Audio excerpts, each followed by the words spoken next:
മക്കളെ, ഒരാളെയോ ഒരു സാഹചര്യത്തെയോ ആദ്യ നിമിഷം തന്നെ വിശ്വസിക്കരുത് എന്നുള്ളിൽ തോന്നിയിട്ടുണ്ടോ? പക്ഷേ നീ ആ തോന്നൽ കാര്യമാക്കിയില്ല. പിന്നീട് മനസ്സിലായി നിന്റെ മനസ്സ് ആദ്യം തന്നെ സത്യം പറഞ്ഞിരുന്നെന്ന്. അത് നിന്റെ ഉത്ബോധമായിരിക്കാം.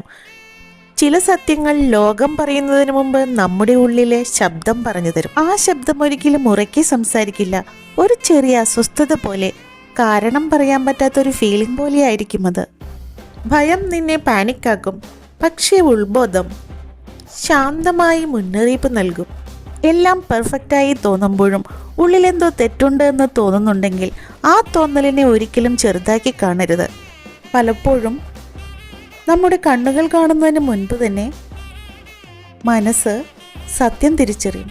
അതിനാൽ അടുത്ത തവണ എല്ലാവരും ഇത് ശരിയാണ് എന്ന് പറഞ്ഞാലും നിന്റെ ഉള്ളിലൊരു ഇല്ല മുഴങ്ങുന്നുണ്ടെങ്കിൽ ഒരിക്കലെങ്കിലും ആ ശബ്ദത്തെ ശ്രദ്ധിക്കൂ.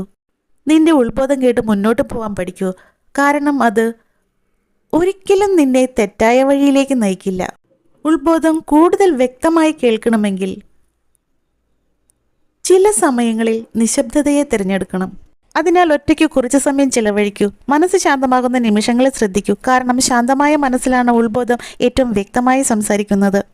മക്കളെ, ഒരാളെയോ ഒരു സാഹചര്യത്തെയോ ആദ്യ നിമിഷം തന്നെ വിശ്വസിക്കരുത് എന്നുള്ളിൽ തോന്നിയിട്ടുണ്ടോ? പക്ഷേ നീ ആ തോന്നൽ കാര്യമാക്കിയില്ല. പിന്നീട് മനസ്സിലായി നിന്റെ മനസ്സ് ആദ്യം തന്നെ സത്യം പറഞ്ഞിരുന്നെന്ന്. അത് നിന്റെ ഉത്ബോധമായിരിക്കാം. ചില സത്യങ്ങൾ ലോകം പറയുന്നതിന് മുമ്പ് നമ്മുടെ ഉള്ളിലെ ശബ്ദം പറഞ്ഞു തരും. ആ ശബ്ദം ഒരിക്കലും ഉറക്കെ സംസാരിക്കില്ല. ഒരു ചെറിയ അസ്വസ്ഥത പോലെ, കാരണം പറയാൻ പറ്റാത്തൊരു ഫീലിംഗ് പോലെയായിരിക്കും അത്. ഭയം നിന്നെ പാനിക്കാക്കും, പക്ഷേ ഉത്ബോധം ശാന്തമായി മുന്നറിയിപ്പ് നൽകും. എല്ലാം പെർഫെക്റ്റായി തോന്നുമ്പോഴും ഉള്ളിലെന്തോ തെറ്റുണ്ട് എന്ന് തോന്നുന്നുണ്ടെങ്കിൽ ആ തോന്നലിനെ ഒരിക്കലും ചെറുതാക്കി കാണരുത്.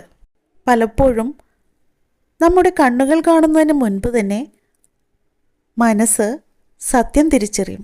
അതിനാൽ അടുത്ത തവണ എല്ലാവരും ഇത് ശരിയാണ് എന്ന് പറഞ്ഞാലും നിന്റെ ഉള്ളിലൊരു ഇല്ല മുഴങ്ങുന്നുണ്ടെങ്കിൽ ഒരിക്കലെങ്കിലും ആ ശബ്ദത്തെ ശ്രദ്ധിക്കൂ. നിന്റെ ഉൾബോധം കേട്ട് മുന്നോട്ട് പോകാൻ പഠിക്കൂ.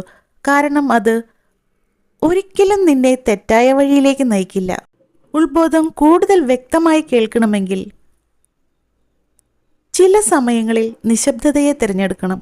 അതിനാൽ ഒറ്റയ്ക്ക് കുറച്ച് സമയം ചിലവഴിക്കൂ. മനസ്സ് ശാന്തമാകുന്ന നിമിഷങ്ങളെ ശ്രദ്ധിക്കൂ. കാരണം ശാന്തമായ മനസ്സിലാണ് ഉൾബോധം ഏറ്റവും വ്യക്തമായി സംസാരിക്കുന്നത്. മക്കളെ, ഒരാളെയോ ഒരു സാഹചര്യത്തെയോ ആദ്യ നിമിഷം തന്നെ വിശ്വസിക്കരുത് എന്നുള്ളിൽ തോന്നിയിട്ടുണ്ടോ? പക്ഷേ നീ ആ തോന്നൽ കാര്യമാക്കിയില്ല. പിന്നീട് മനസ്സിലായി